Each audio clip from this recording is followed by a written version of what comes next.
बहू की शादी। मधु की बहू निशा की शादी उसके बेटे वैभव से होती है। दोनों की जोड़ी बड़ी ही शानदार थी, लेकिन शादी के 2 साल बाद ही वैभव का स्वर्गवास हो जाता है।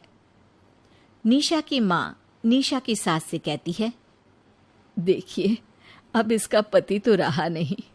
अच्छा होगा कि अब हम हमारी बेटी को यहाँ से ले जाएं। मधु निशा की तरफ देखती है। निशा मेरी बहू थी, लेकिन वैभव के जाने के बाद मैं उसे अपनी बेटी ही मानती हूँ। शादी के बाद वो इस घर में आई थी। मैं तो नहीं चाहूँगी कि वो जाए। बाकी जैसा आप और निशा को सही लगे। निशा की माँ निशा के पास उसके कमरे में जाती है। बेटा निशा, तेरी सास कह रही है कि तू अब इस घर से चली जा, तो बेटा अपना सामान पैक कर ले। अब यहाँ तेरा कुछ नहीं। पर माँ, अब तो मेरा यही घर है। सासू माँ तो मुझे बेटी की तरह मानती हैं। अरे बेटी मानना और होने में काफी फर्क है। रहेगी तो तू मेरी ही बेटी ना। चल अब सामान पैक कर ले, जिद मत कर। निशा दुखी मन से सामान पैक कर नीचे सास के पास जाती है, जहाँ ससुर जी और ननद भी खड़े होते हैं। वो निशा का सामान देखकर दुखी हो जाते हैं।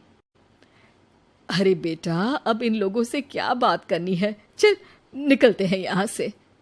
सास निशा को गले लगाती है। निशा सास के पैर छूकर कहती है, माँ जी, जा रही हूँ मैं। भाभी, आपके बिना ये घर अच्छा नहीं लगेगा। भाई के बाद आप ही उनकी निशानी थी हमारे लिए। आपको देखकर भाई को याद कर लेते। ननद रोने लगती है। अरे बेटी, बाप कितना भी निर्धन क्यों ना हो, अपने बच्चों को कभी भूखा नहीं सुलाता। तुझे यहाँ कोई कमी नहीं होने देते। निशा रोने लगती है। पापा, माँ, मैं इस घर से नहीं जाना चाहती। यहाँ मुझे अपनापन लगता है। यहाँ मेरे वैभव की यादें हैं, और आप लोग जो उनके अपने हैं, मुझे घर से मत निकालिए। ये बोलकर वो हाथ जोड़ लेती है। सास समझ जाती है कि निशा की माँ ने चालाकी की है। वो बहू का सारा सामान उठाकर अंदर रख लेती है। बहन जी, मैंने आपसे ये कहा था कि निशा अगर जाने की इच्छा रखे तभी हम उसे भेजेंगे। अच्छा हो कि अब आप लोग चले जाएं। निशा अपनी माँ की तरफ आश्चर्य भरी नजरों से देखती है। माँ, अब यही मेरा घर है। मैं यहाँ से कहीं नहीं जाऊंगी। माँ अपनी चाल उल्टी पड़ती देख वहां से चली जाती है। निशा अब घर में बेटी की तरह रहती, माँ बाप का ख्याल रखती, घर का काम करती और खाली समय में अपने कमरे में चुपचाप बैठ जाती। निशा बेटा, शादी के वक्त तुम्हारी उम्र काफी कम थी। क्यों न तुम अपनी पढ़ाई आगे शुरू कर दो। पर पापा, घर का काम और आप लोगों की देखभाल।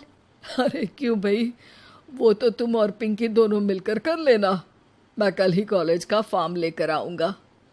ससुर जी के कहने पर निशा आगे की पढ़ाई फिर से शुरू कर देती है।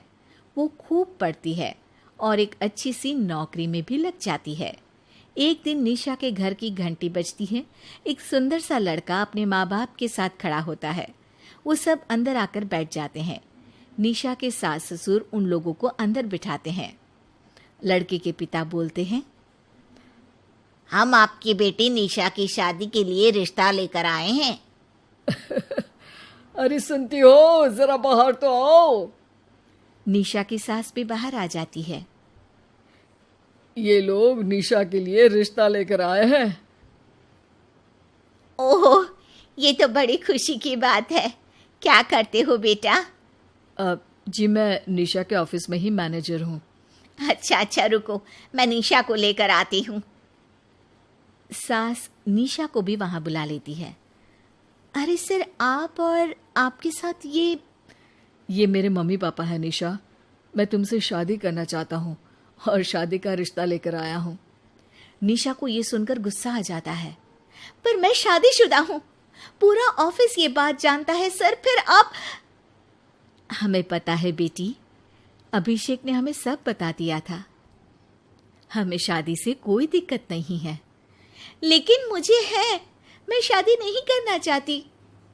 अरे नहीं नहीं बेटी, अब हमें भी तो अपना कर्तव्य पूरा करने दे। एक बेटी को पढ़ा लिखा कर उसे अपने पैरों पर खड़ा कर, माँ बाप सिर्फ उसे अच्छे घर की बहू के रूप में ही देखना चाहते हैं। पर माँ, मैं तो बहू बन चुकी हूँ। नहीं बेटी, वो तब तक थी जब तक वैभव था। उसके जाने के बाद से तो तू हमारी बेटी है, और बेटी की शादी करना हर पिता का सपना होता है। हमें ये लड़का पसंद है। तेरी उम्र ही क्या है बेटा, तुझे भी तो जीने का हक है। निशा सर झुका लेती है और शादी के लिए हाँ कर देती है।